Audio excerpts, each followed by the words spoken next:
亲情长相守，真情在人间。大家好，我是秋兰，欢迎观看《真情人间》。我忙活了一上午，肚子饿得咕咕直叫，望着锅里刚炖好的鸡汤，我忍不住咽了咽口水，打算偷偷喝几口。不料我刚舀起一勺，背后就传来了小姑子的喊声：“妈，你快看，嫂子偷喝鸡汤了！”我吓得手一哆嗦，勺子也掉在了地上。胆子大了你，敢不遵守家里的规矩？婆婆立马冲进厨房，一把将我推开，然后端走了鸡汤。小姑子则冲我做了个挑衅的鬼脸，招呼着一旁趴着的狗子说：“走，喝鸡汤去。”没错，连狗都能在桌边吃饭，我却不能，因为我是个童养媳，自小被父母抛弃，被公婆收养给自家儿子当老婆，平时就拿我当保姆使唤，家里家外的活都是我干，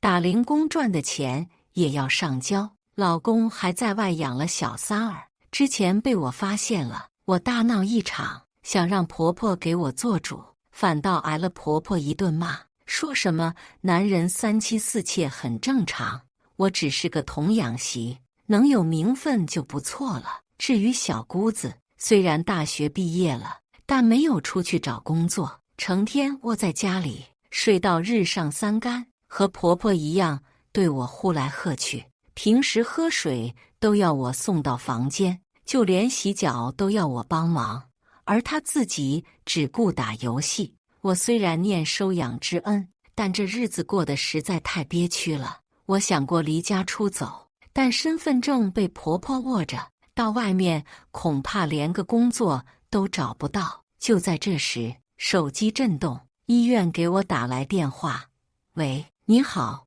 林女士对吗？您的检查结果出来了，很不幸，您确诊了胃癌晚期。”我听了一脸错愕震惊，手中的碗没拿稳，重重摔在地上，碎成好几瓣。婆婆听到动静，急忙冲进厨房，看到地上的碗，张口就骂：“你老年痴呆了吗？连个碗都拿不好，要你有什么用？”“妈，我得了胃癌晚期。”我颤声道。死亡的恐惧是每个人都抵挡不住的，我一颗心瞬间沉入谷底。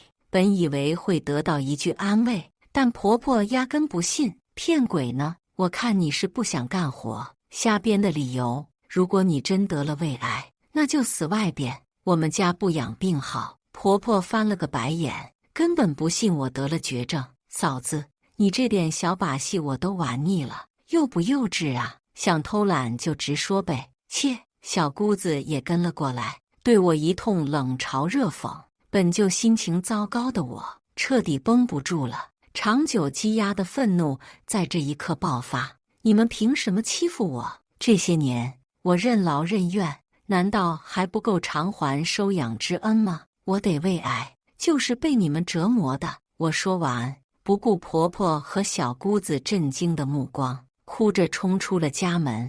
我独自坐在长椅上，风吹过脸颊，竟让我冷静了许多。回想我这一生，活着也是受罪，得绝症死了，反倒像是一种解脱。只是我心有不甘，不愿意这么窝囊的死去，甚至家里都不一定会给我备一口棺材。结婚时没个仪式，死了，我想要一场盛大的丧礼，同时从前受的欺辱，我想一一还给他们。我看向对面的彩票店，脑海中突然浮现出一个大胆的念头，接着就打电话跟闺蜜商量了一下。很快，闺蜜来找我了，带我换了新衣服，又去染发烫发，整个过程足足花了5-6个小时。等我回家时，天都黑了。婆婆、老公、小姑子一起坐在客厅，摆出了3堂会审的架势。换做以前，我可能已经紧张的手足无措了，但现在不一样了。你怎么又烫头又换新衣服的？你哪来这么多钱？婆婆傻了眼，老公反倒看呆了。其实我姿色也不算差，只是之前几乎不打扮自己，像个土老帽。嫂子怕是藏了不少私房钱哦。小姑子嘴角勾起一抹弧度，故意添油加醋，像往常一样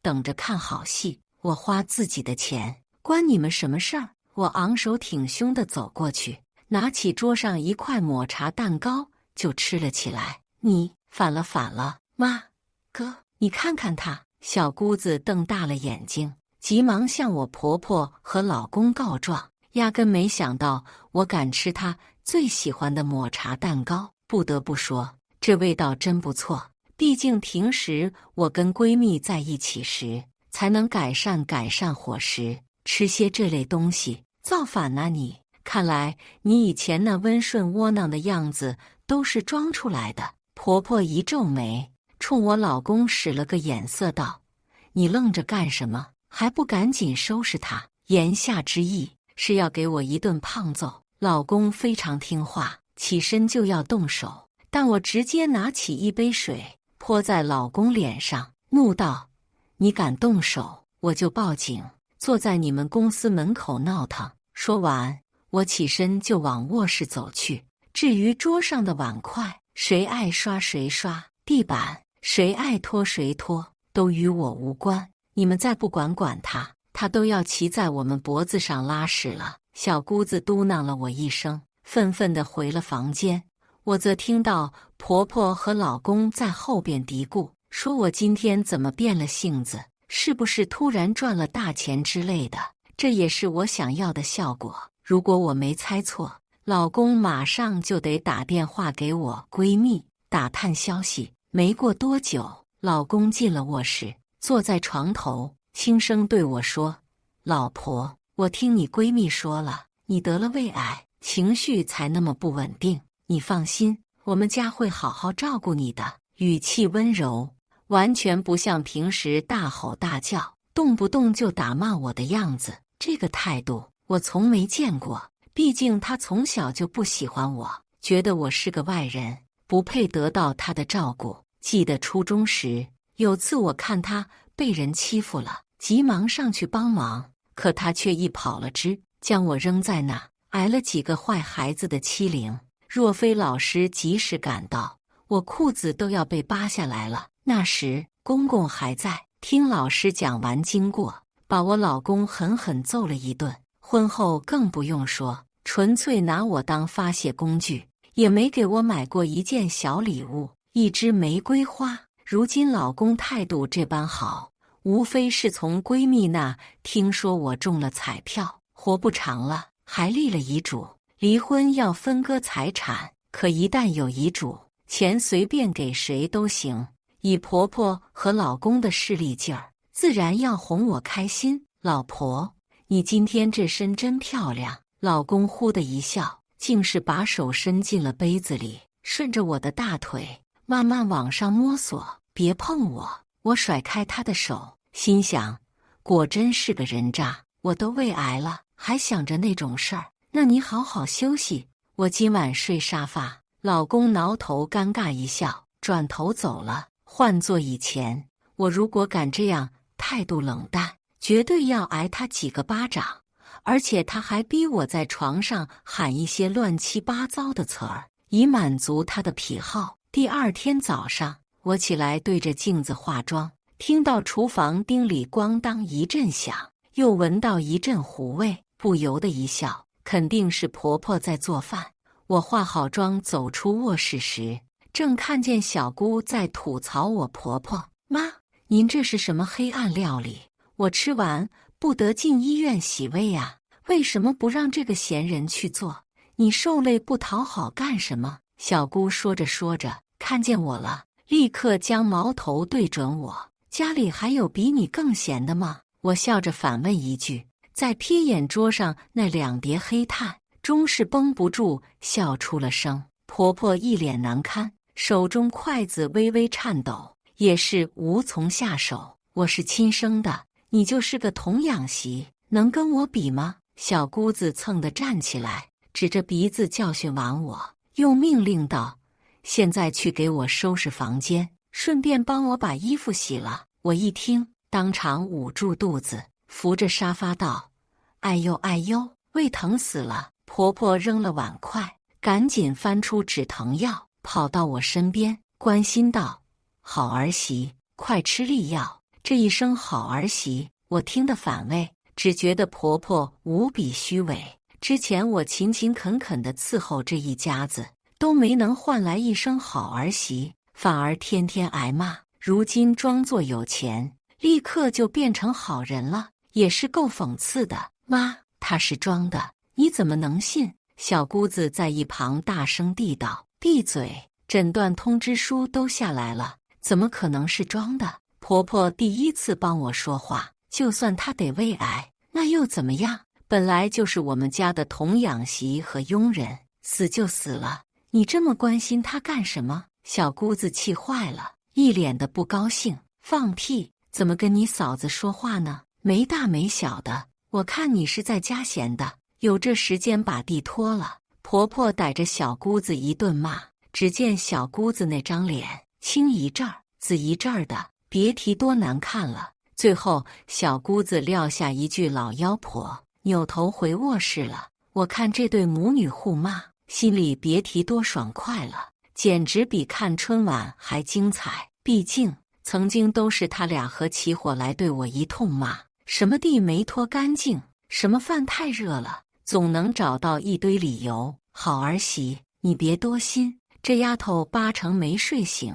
你自己点个外卖，或者出去吃点，我去劝劝她。婆婆掏出了几张钞票给我，她不会用电子支付，都是用的纸币。我自然不推脱，直接将钱揣进了兜里。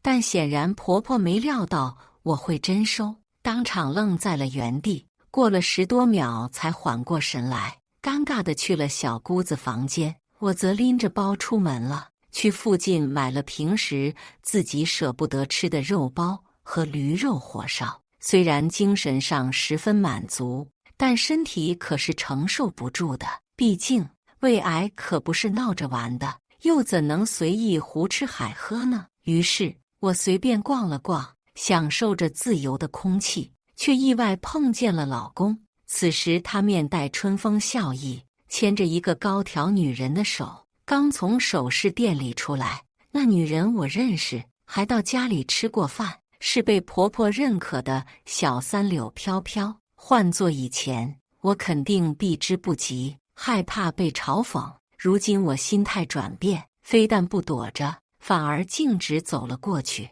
然后佯装诧异地喊道：“老公。”之后我又看向柳飘飘，脸色故意一沉。老公看到我，吓得浑身一激灵，连退了好几步，明显很心虚。真够晦气的，没事儿你跑出来挡什么路？跟苍蝇一样烦人。柳飘飘双臂环抱胸前，十分嫌弃地瞪着我，嘴上也是不留情。听到这话，我扭头就走，老公却一把将我拽住，哄道：“老婆，你别生气，千万别生气，对身子不好。”我嘴角先勾起一抹弧度，随即两手一摊，故作无奈道：“我这不是怕打扰到你们吗？”柳飘飘见此情形，立马不乐意了，一把拽过老公，皱眉道：“你那么哄着他干嘛？难不成他换身行头，你又爱上他这个黄脸婆了？”声音非常大，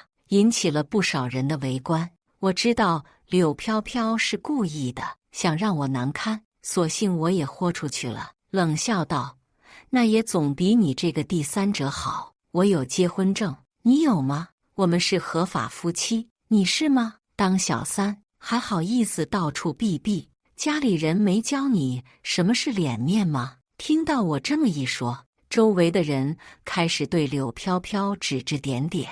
现在小三那么猖狂的吗？都敢光明正大的踩人脸了，只要脸皮厚，没有什么怕的。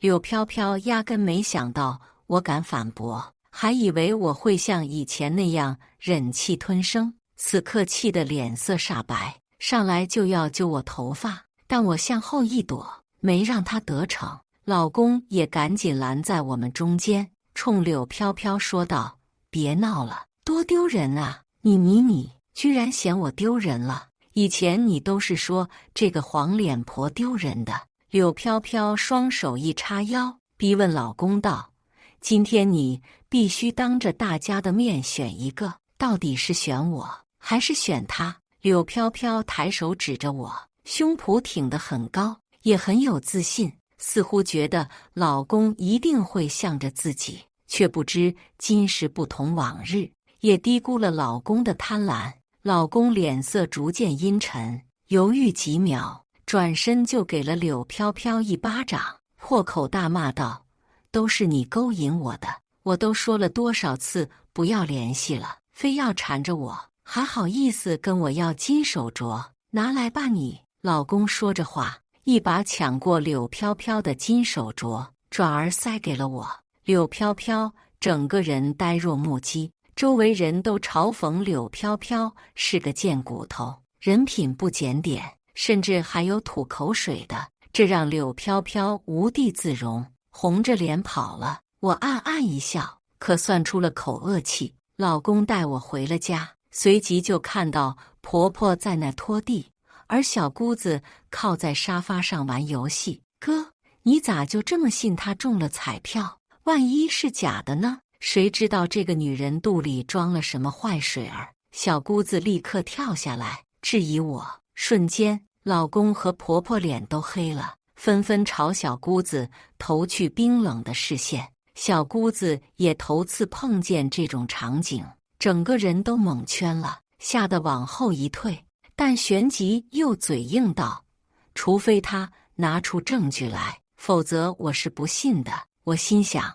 这小妮子还算聪明啊，不过我也有办法对付。开口说道：“既然小姑子这么讨厌我，那我走吧。”说完，我转身就走。婆婆和老公一个拽我左胳膊，一个拽我右胳膊，愣是不让我走。小姑子很不服气地嚷嚷道：“你们老拦着她干什么？住嘴！”婆婆冲小姑子一瞪眼，咬牙切齿道：“你嫂子容易吗？你真是没良心，没大没小，快向你嫂子道歉！”老公也跟着教训道。看着这一幕，回想起曾经的种种，我既觉得很好笑，也觉得解气。果然，自古深情不留人，套路得人心。我不！小姑子很倔强地昂起头，啪！婆婆上去就是一巴掌，打得小姑子头发散乱，懵了几秒，然后眼泪哗哗地往外流。她从小到大都没挨过打，受过委屈，整天被捧在手心里，生怕化了，如今哪里承受得住？道歉，不然停了你的零花钱！婆婆命令道。对不起。小姑子哭着向我认错，拳头攥得很紧，显然心里还是不服的。没关系，今晚我继续帮你洗脚。我抓住小姑子的手，亲切地笑着。这怎么可以？婆婆急忙反对，随即向小姑子下令：“今晚你给你嫂子洗脚。”小姑子双眼瞬间变得通红，愤怒与无奈交织，却也只能顺从。就在此刻，门铃叮铃作响，老公打开门，发现是柳飘飘，眉头紧锁，疑惑地问：“你来这里做什么？”柳飘飘没有回应他，直接冲入屋内，紧握住婆婆的手，带着撒娇和诉苦的口吻说：“妈，你得为我做主。今天他们合伙欺负我，在大街上动手打我，还抢走了我的金镯子。”他边说边指向我手腕上的金镯，眼泪如断线的珍珠般滚落。我心中冷笑，暗忖：柳飘飘，你还真是个难缠的角色，居然找到老太太这里来告状。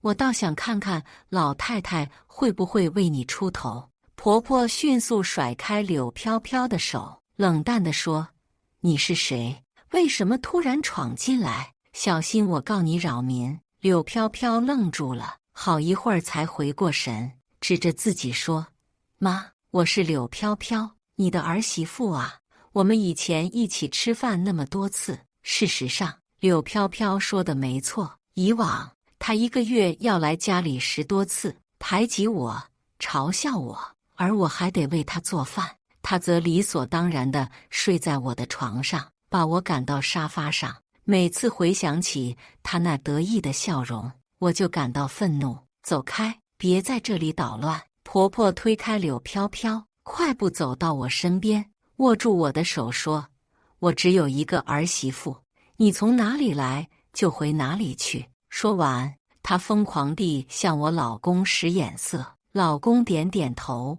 迅速把柳飘飘往门外拉。柳飘飘气得破口大骂：“你们全家都不是好东西，居然不认我了！”老公又甩了她一巴掌，冷冷的警告，再大喊大叫，别怪我不客气。婆婆更是直接抄起了扫帚。柳飘飘咬牙切齿地指着我老公骂道：“你个混蛋，提起裤子就不认人了是吧？好，咱们走着瞧，你不让我好过，我也不会让你好过。我要去你们公司闹，把你的工作搅黄。”说完，她头也不回地走了。我微微眯起眼睛，心中暗喜：柳飘飘，你这样做就对了。哼，那份破工作不干就不干了，还想威胁我？没门！老公一脸不屑，毕竟我中了1000万的彩票，他有足够的底气选择躺平。好儿媳，快去休息吧，别忘了吃药。婆婆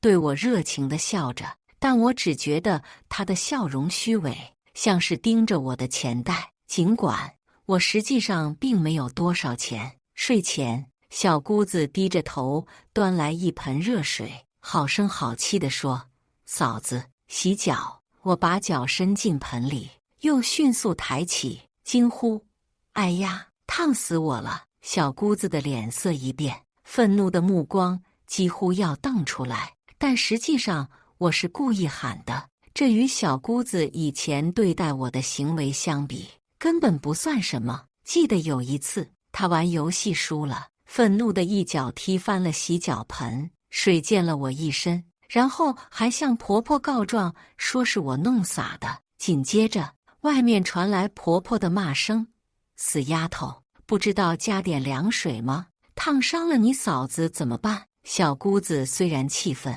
但也无可奈何，只能重新打水给我洗脚。以前我总是仰望小姑子，但现在我也有了俯视她的资格。她蹲了几分钟就累了，问我什么时候才能洗完。我冷漠地回答：“还早呢，至少还要1小时。”她气愤地说：“你在报复我！”我两手一摊：“如果你不愿意洗，可以去和婆婆说，反正不是我逼你的。”她气得差点晕过去，好不容易才缓过来，一边给我捏脚一边说：“你等着瞧，我会揭穿你的。”我笑着说：“好啊，我等着。”以前无论我说什么，婆婆和老公总是偏袒小姑子，现在我也要让她尝尝这种憋屈的滋味。另外，我发现小姑子有个网恋对象，是个老男人，说是网恋，其实就是骗钱。我一直没敢声张，但现在或许可以利用这一点。又是一个阳光明媚的早晨，我因为疼痛而醒来，脸色有些发白地走出卧室。小姑子看到我这个样子，竟然忍不住笑出了声，然后说：“嫂子，你说你中了彩票，有没有证据呀？该不会是被人骗了吧？”“是啊，是啊，拿出来给我们看看吧。”婆婆和老公也纷纷点头。我当然明白他们的心思，也早已做好了准备，淡淡的说：“我都放在律师那里了，等会儿我让闺蜜带律师来一趟。”话音刚落，门铃就响了起来，我嘴角不由自主地上扬。小姑子，大戏即将上演，你准备好了吗？老公走上前去开门，一个50多岁、呲着大牙的男人闯了进来。他身穿蓝色西装，手里提着礼物，满脸堆笑。这个男人一出现，小姑子的表情瞬间变得极为难堪。“你是谁呀？”老公疑惑地向西装男询问。“嘿嘿。”西装男深吸一口气，清了清嗓子，一本正经地自我介绍：“我是玲玲的男朋友，今天特地来上门提亲。”说完，他还特意冲小姑子一笑：“什么？婆婆惊愕地站了起来，老公也愣在原地，而小姑子则双手捂脸，一副无地自容的模样。我努力憋住笑，因为这场戏正是我精心策划的。昨夜趁小姑子洗澡时，我悄悄潜入她的房间，用她的手机给这位西装男发了条微信，邀请他来提亲。虽然玲玲说不要彩礼，但我觉得过意不去，所以还是准备了些礼物。西装男说着，掏出烟递给老公：“提亲，你去你的吧。”老公一把打掉烟，怒视着西装男：“你这种人怎么可能配得上玲玲？一大把年纪了，还想吃嫩草，快滚！”婆婆也叉着腰，破口大骂：“我家玲玲年轻貌美，你也不看看自己什么样，胡说八道些什么？”西装男的笑容僵在脸上，他赶紧掏出手机，展示了他们的聊天记录，以证明关系。那肉麻的内容，左一句宝宝，右一句宝宝，看得人腻歪。更劲爆的是，小姑子还给这西装男发了不少性感照片，其中几张的尺度令人啧舌。婆婆一看，血压瞬间升高，整个人向后仰倒。我虽然可以扶她，但故意慢了一步，先让她躺平在地，然后才装模作样的去搀扶。我顺势瞥向小姑子说：“小姑子，你也说句话呀，别像个哑巴似的。小妹，你给我解释清楚，这到底是怎么回事？”老公的脸色已经黑得不能再黑，自己的妹妹竟然找了一个跟自己老妈年纪相仿的男人，这传出去岂不是丢人丢大了？小姑子涨红了脸，辩解道：“我虽然跟他有过一段，但那只是玩玩而已，我从来没让他来提亲。”听到这话，西装男的脸色顿时沉了下来，不满地说：“玩玩，我可是真心的，你竟然只是玩玩而已，滚滚滚！我妹妹已经说得很清楚了，你别再自讨没趣。”老公不耐烦地推着西装男往外走，但西装男可不肯善罢甘休，一拳就砸在老公脸上，把他打得一个趔趄。“你大爷的！”老公气急败坏地还手，两人就这样扭打在一起。婆婆也加入战团，客厅里一片混乱。我站在一旁冷眼旁观。“嫂子，你怎么不去帮忙啊？”小姑子这时候还不忘针对我。“就这样看着吗？你看我脸色这么苍白，能干什么？上去也是拖后腿。”我冷冷地反驳：“你怎么不上去帮忙呢？”我还小呢。小姑子结结巴巴地辩解：“我看打的也差不多了。”老公和婆婆都挂了彩，这才拨打了110报警。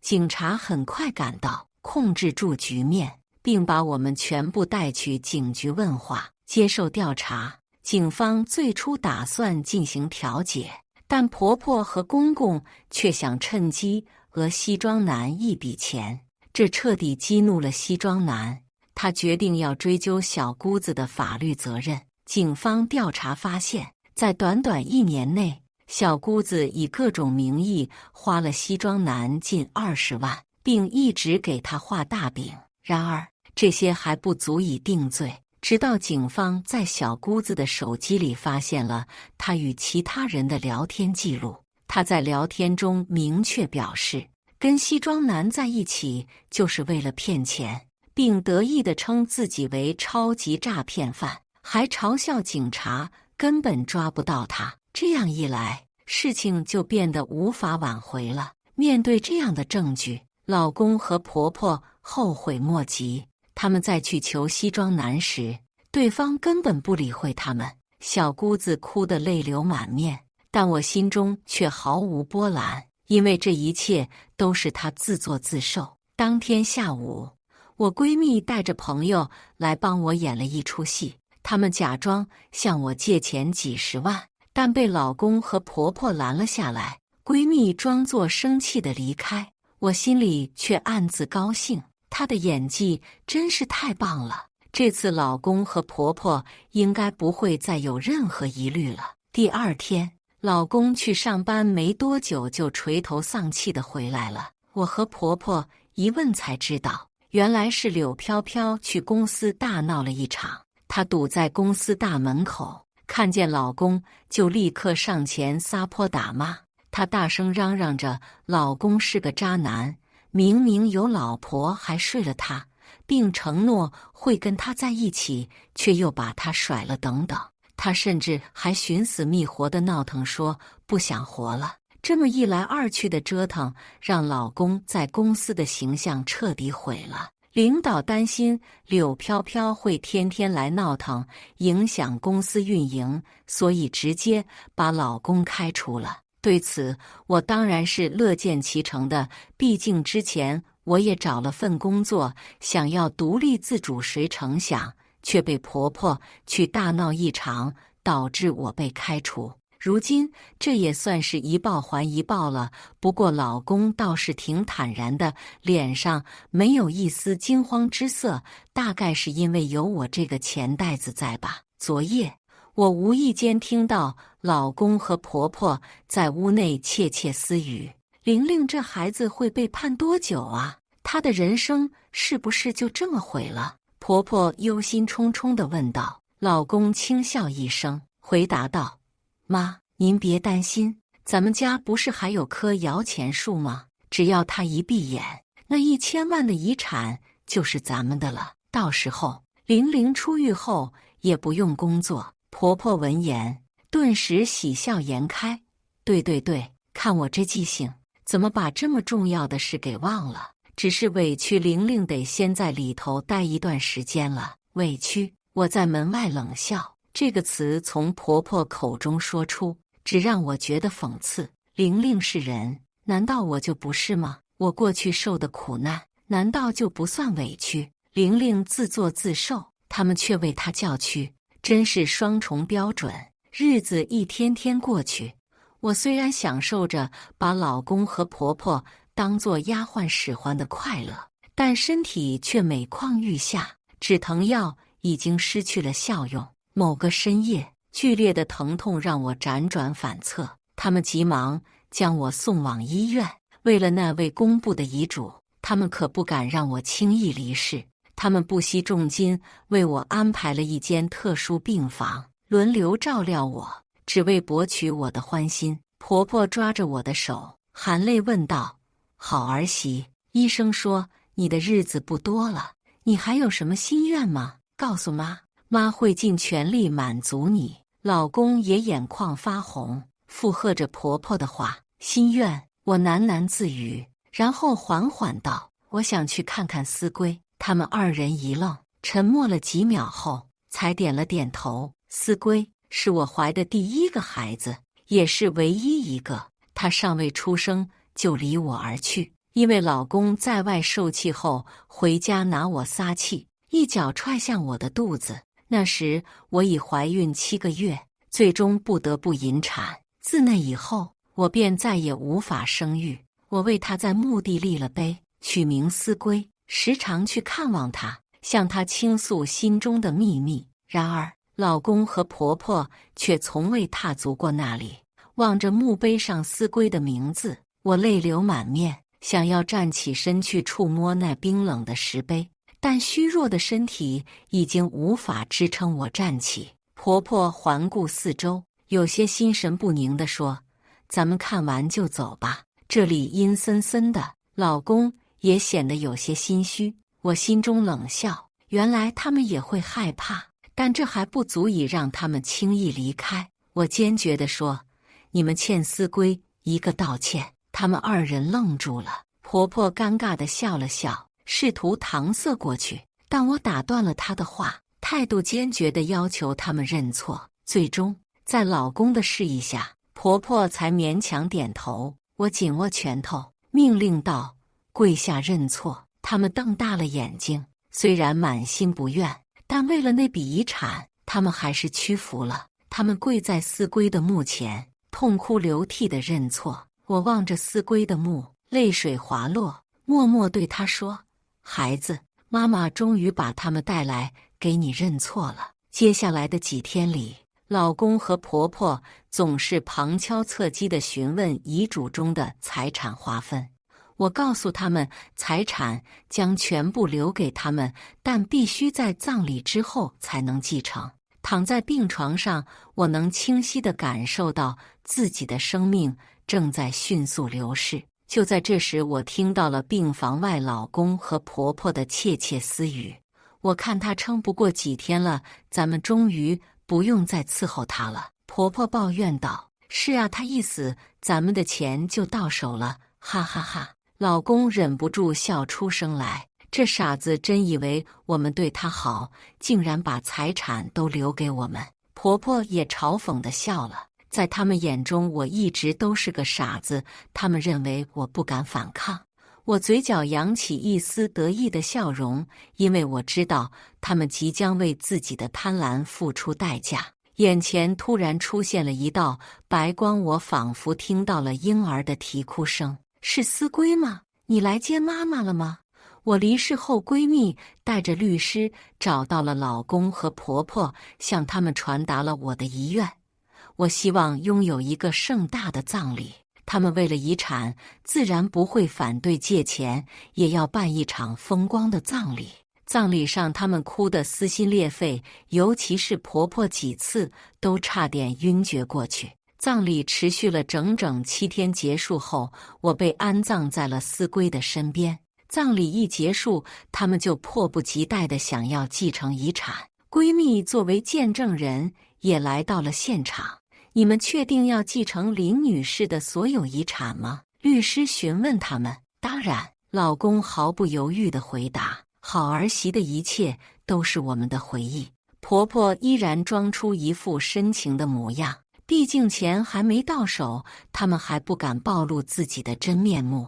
那么在林女士闺蜜的见证下，请你们签字吧。律师点头示意，并架起了摄像机记录整个过程。他们没有一丝犹豫地签下了名字，继承了我的遗产。然而签字后，他们再也装不下去了。什么时候把钱转给我们？老公急切地向律师询问。什么钱？林女士哪里来的1000万？律师反问道。老公愣住了。就是她中彩票得的1000万啊！婆婆急忙插话道。不好意思，你们可能误会了。律师笑了笑解释道。林女士并没有留下1000万的遗产，她只有一份未履行的500万捐款合同。什么？婆婆瞪大了眼睛，不敢相信地摇头道。不可能啊！不可能啊！你不是说中了彩票吗？还到家里借钱？老公不可置信地看向我的闺蜜。我没呀，你记错了吧？闺蜜双手一摊，表示无辜。你们敢骗我？老公这才反应过来，气得冲上去想要掐住闺蜜的脖子，但被律所的保安及时制止了。这遗产我们不要了。婆婆慌忙反悔道。但律师却冷淡地笑了笑说：“你们已经签字了，现在后悔也来不及了。如果我是你们，现在就应该想办法去筹钱，否则涉嫌诈捐是要被追究刑事责任的。”听到这话，婆婆吓得脸色惨白，直接气得吐血晕倒在地，中风卧床不起。而老公背负着500万的债务，再加上之前的劣迹，大多数公司都不愿录用他，只能去小厂工作，天天受人白眼。于是他把所有的怨气都撒在了婆婆身上，竟然活活将她打死。